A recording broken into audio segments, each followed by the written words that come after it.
Hello,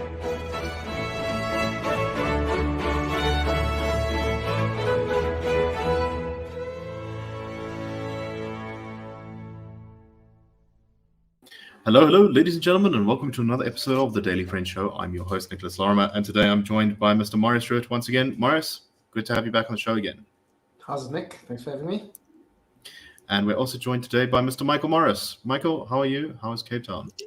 All fine, thank you. Pouring rain today, actually. It's the first of real sort of winter weather, I think. So this is, you've got to get used to this and be grateful for it, I guess. But otherwise, warm-spirited in every other way. It's not raining in God's own country, Michael, just to let you know. Okay. Yeah, indeed, up in Gauteng, we're having a nice autumn day. Yeah. We're also, well, at least I'm having a day without electricity right now, which is perhaps why I'm sitting in the dark, as anyone watching on YouTube will be able to see. Yeah, but let's get into the news of today. And the first story I think we're going to talk about today is one of those great examples of how negative a policy Black economic empowerment, or so-called Black economic empowerment, actually is. And this is the DA asked a question of the Communications Ministry in Parliament, trying to get them to say in writing why Elon Musk's Starlink company, which is basically a internet service providing company that uses satellites to provide internet, so you don't need to build a lot of infrastructure for it, why it's not going to be rolled out in South Africa. There are, I believe, about 20 other African countries at the moment, including Mozambique and Botswana, who are all going ahead with rolling out stuff to do with Starlink. However, the government has written back to say, quote, for Starlink to operate in South Africa, they require individual INCS and IECNS applicants or licenses to hold a minimum 30% equity ownership held by persons from historically disadvantaged groups. Nick, what does IES and IECNS stand for? So that's I'm just putting you on the spot. It's fine. Okay, no, it's I did read the acronyms before. It's the communications thing. Anyway, and so basically, as a result of not having 30% Black ownership, in this case, Starlink is being blocked from the country. As Diane Barnard from the DA points out, if Starlink were available in South Africa, children, even the most rural areas, would have access to information and learning materials, and others would be able to educate themselves beyond the constraints of formal universities or schools, which millions simply can't afford. So I think there are very few better examples than the way that BEE kind of strangles innovation and growth and economic opportunity, and most importantly, just dampens the life quality of poor Black South Africans, the very people that when this thing is sold politically, it is supposed to be uplifting. Morris, what's your thoughts on this? I think that's exactly it.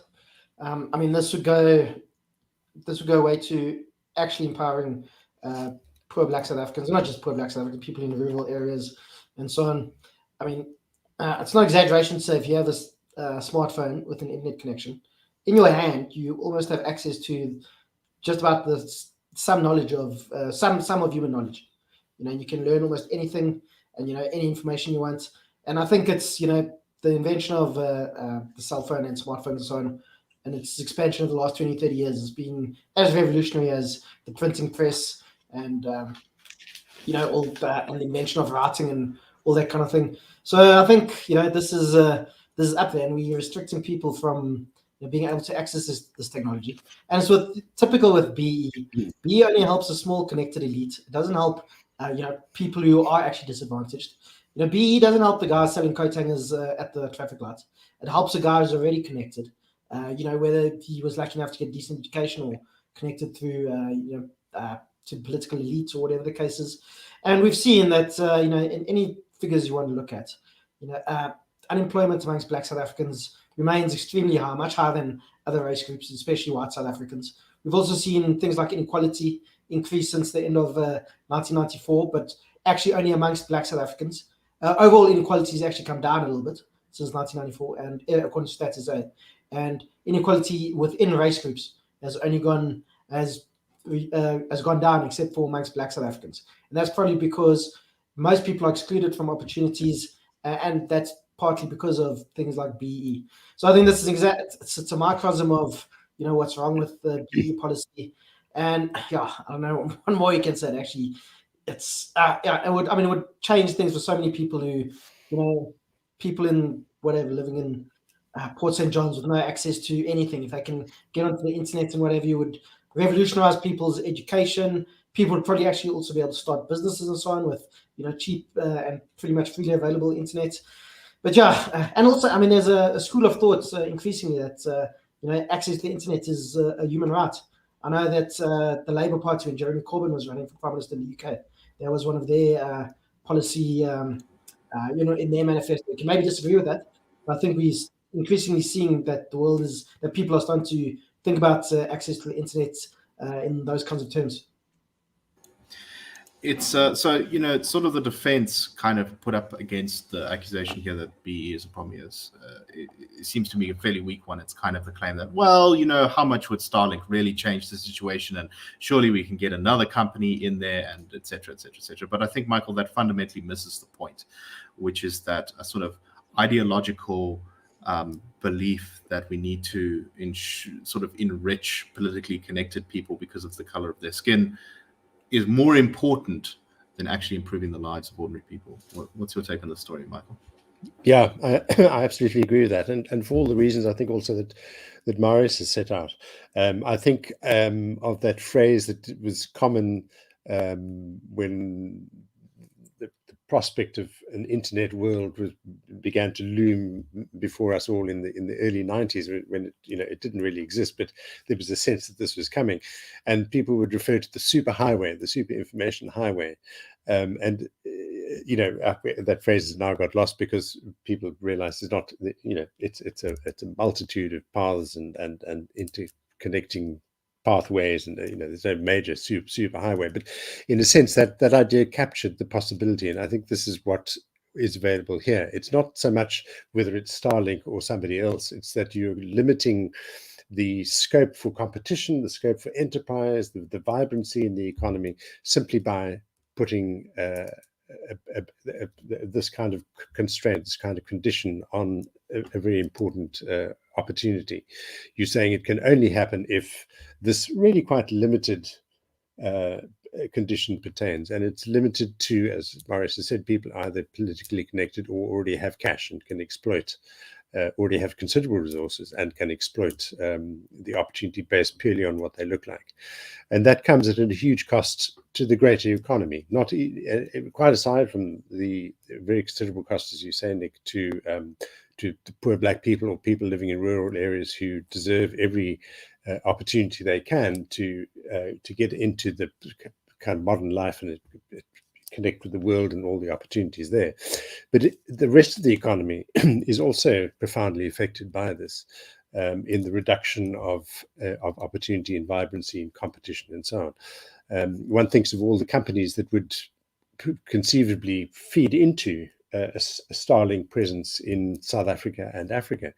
South African companies that could be participating in continent-wide initiatives in everything from call centers to education to marketing to goods and so on. And the ANC is quite happy to see that stunted for a purely cynical and I was about to say charitable. It's not even charitable. A misguided ideological position. Right. I mean, that's what's so ridiculous about it, is that even if you do get someone into the marketplace or something like that, the cost due to that reduced scope of competition and everything is going to be higher, which means that the people who end up paying it are those with the least economic power, those with the least political connections. It is incredible that the country has been sold for so long, and it permeates through so much of government's structures. This system which very blatantly just enriches the elites, which is why on the show before we called it blatant elite enrichment.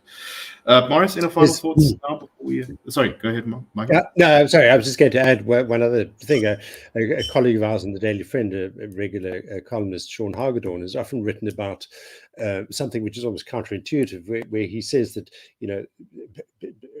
the unemployment, youth unemployment, is such a huge problem in South Africa, and education is probably not going to be the route to resolving that. But the only thing that is feasible as a counter to its effects and to that unemployment becoming permanent is to plug young people into global supply chains. It's something that I don't really understand a lot about, but the way he explains it, that is how Asian economies turned themselves around, exploited the wealthier countries, found something that they could sell to a service or opportunity that they could exploit in that trade, plugged into those global supply chains and transformed their societies very, very significantly.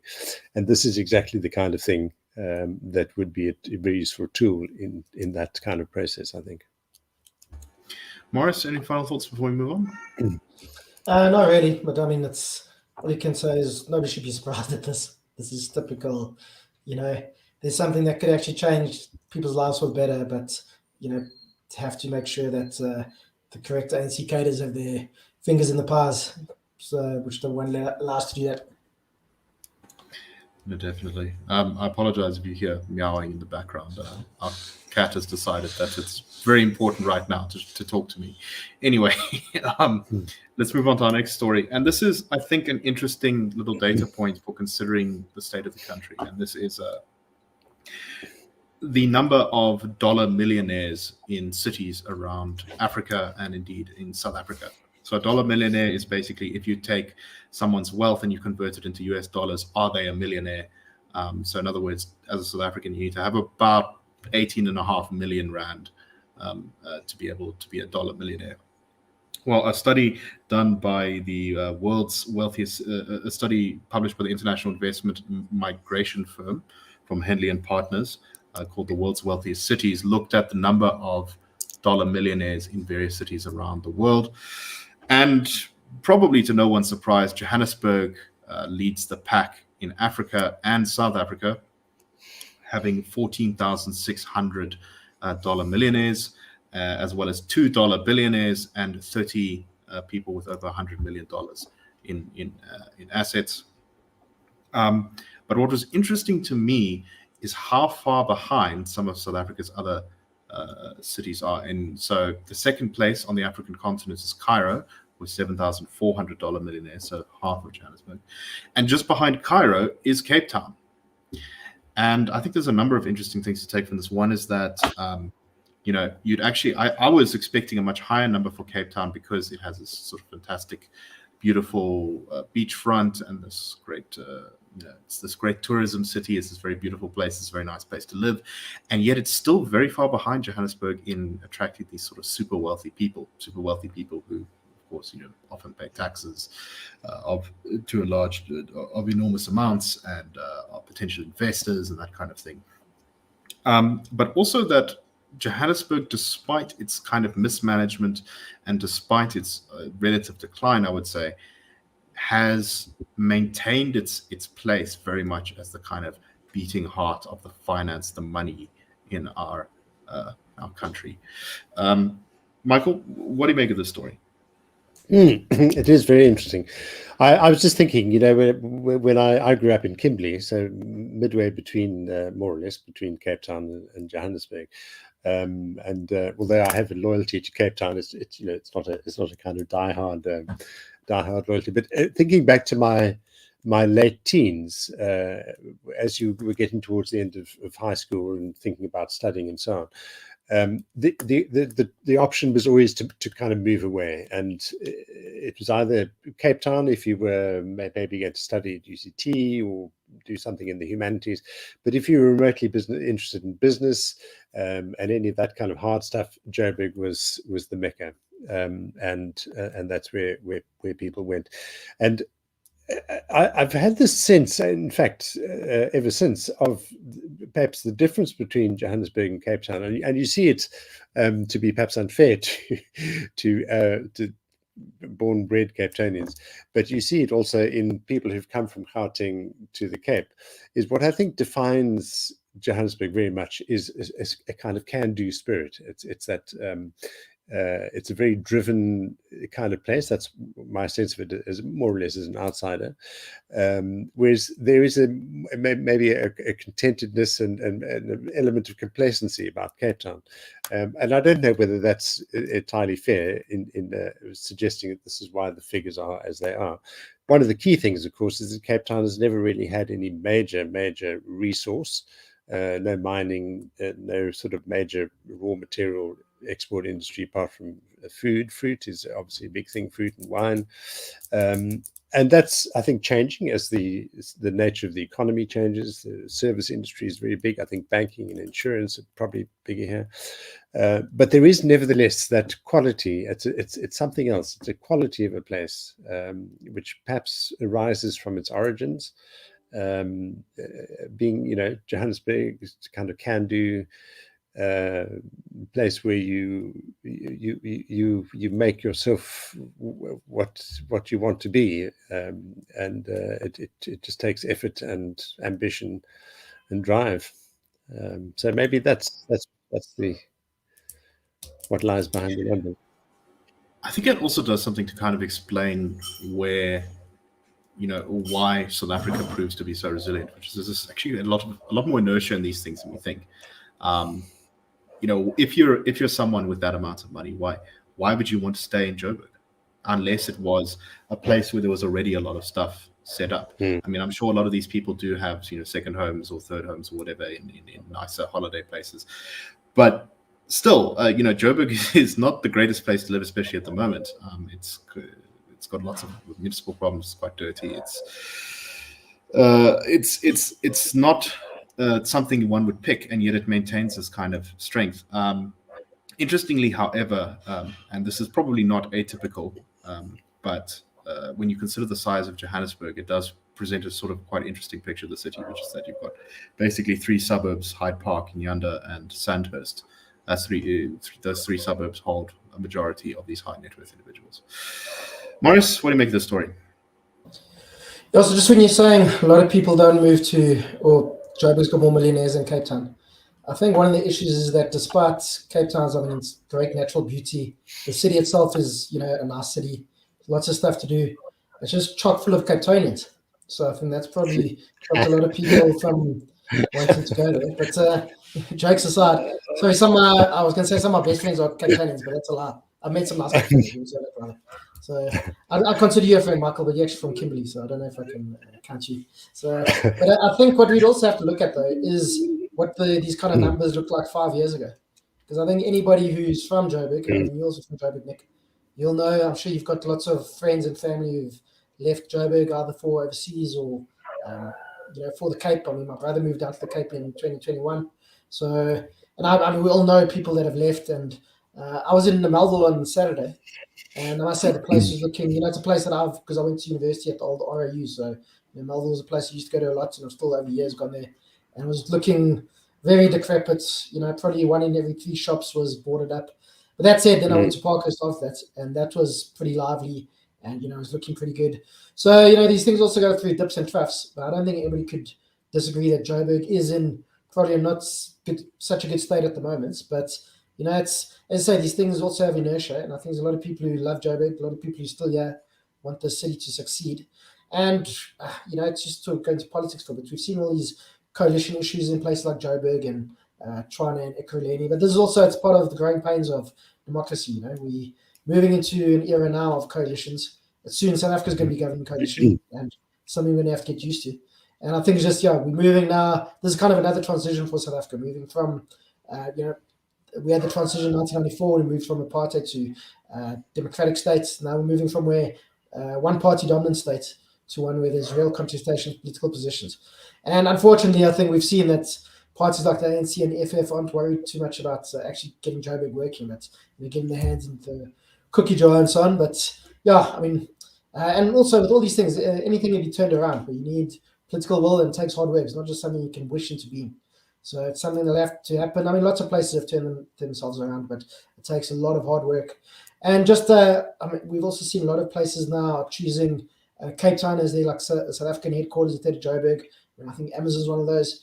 But I think more broadly speaking, probably places like Nairobi and maybe Accra and Ghana and so on, they could also be places that start overtaking Joburg when big multinationals are looking for their African headquarters.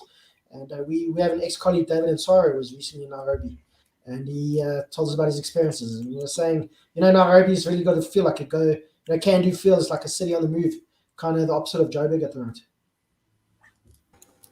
That's something interesting to think about. Also, just a last kind of data point here that you may find interesting. While Johannesburg has about 14,000 dollar millionaires, the wealthiest city in the world in terms of high net individuals is New York with 340,000 dollar millionaires.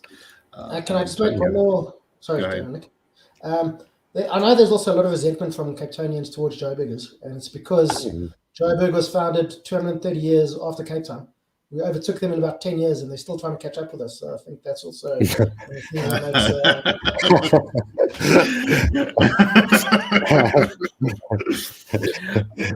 All right, let's move on before you annoy any more of our audience. Let's move on. Probably if when the Cape becomes independent, I'll probably be on their no immigration list. I'll probably be at the Cape Embassy in Pretoria. Like, sorry, you can't move there. Sorry, man. Just to add, I mean, elaborating really on Morris's point about the hard work to turn things around. So I just happened to notice Victoria Coney's comment here in the comments section that Cape Town also makes doing business easier, and I think that's exactly what local governments can do. They can and provincial governments focus on what it is that keeps wealth and keeps the middle class thriving in business and so on. So hopefully, Morris, we can catch up at some point. Good stuff. All right, let's move on to our next story, and this is just, I think, kind of probably the last thing we're going to say about this specific aspect of the ongoing nonsense at Eskom. Well, let me start off put it like this. There was a great headline today which made me chuckle because it was so comforting. Electricity Minister Ramaphosa reassures South Africa that there won't be a total grid collapse. Well, that's good. Anyway, while we're being assured that we're not on the verge of a total grid collapse, despite some evidence to suggest that we might be, President Cyril Ramaphosa, and this is another great damning headline, courtesy of News 24, Ramaphosa says he doesn't know and doesn't plan to find out which ministers allegedly looted Eskom.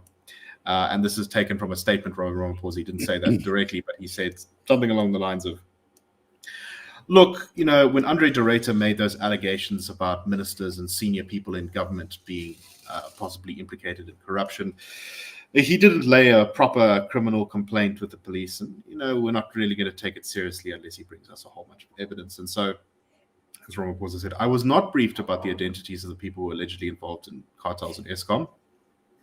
I am advised that Mr. de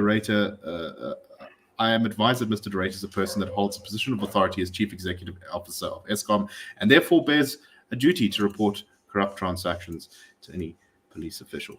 Now, setting aside the fact that de Ruyter says that he actually did, talk about this stuff to, sorry, I'm being called, that he did actually talk about this stuff to senior people in crime intelligence, it's, I think, extremely illustrative of sort of government's attitude to the capture of Eskom, the ongoing capture of Eskom, despite its protests that state capture is over.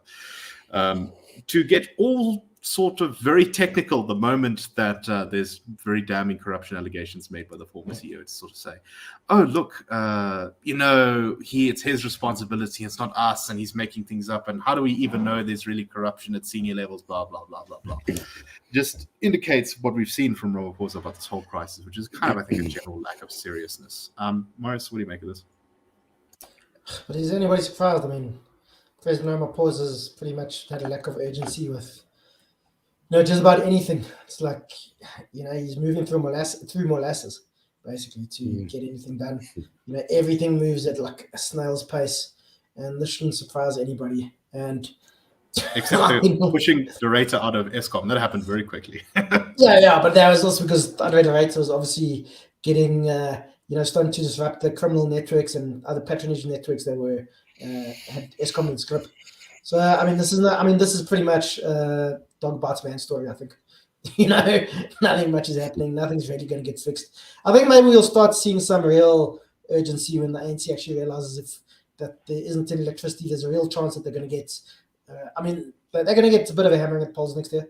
I'm still actually not sure they're going to get under 50%. But I think if we carry on being in like stage 8 load shedding, and there's no money to even burn diesel and so on, and then we're going to see, the ANC could be staring at 40% maybe. I think that's pretty unlikely at the moment. But I think it'd be interesting to see a poll, kind of tracking poll, and a sentiment towards the ANC when we're in stage 2 load shedding and we're in stage 6 load shedding. I don't think it would take you a genius political analyst to tell you that the ANC's favorability is probably much lower when we're on stage 6 or stage 8 than stage 2 or stage 1. So I suspect very strongly that a lot of this is going to age extremely badly. The ANC has had, ever since Andre de Ruyter got kind of pushed out of Eskom a little bit early before his resignation came into effect, he has kind of been very quiet. He sort of went aground, and he's probably not in the country anymore. In fact, he said that he implied very strongly, I think, that he fears for his life. And as a result of his silence, the sort of ANC has been really able to fill the vacuum of information with this narrative that, did he really report this issue? Was he just making spurious allegations? Was there any real evidence here?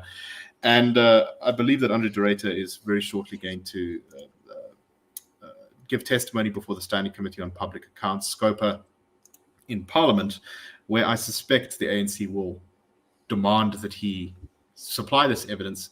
And it's very possible he might, knowing that he's going to be asked that question. In which case, this is going to all look very bad. Ramaphosa claiming that he didn't. No real complaint was made. I don't know. Michael, what do you make of all this? First of all, I liked Morris's description of Ramaphosa as moving through molasses.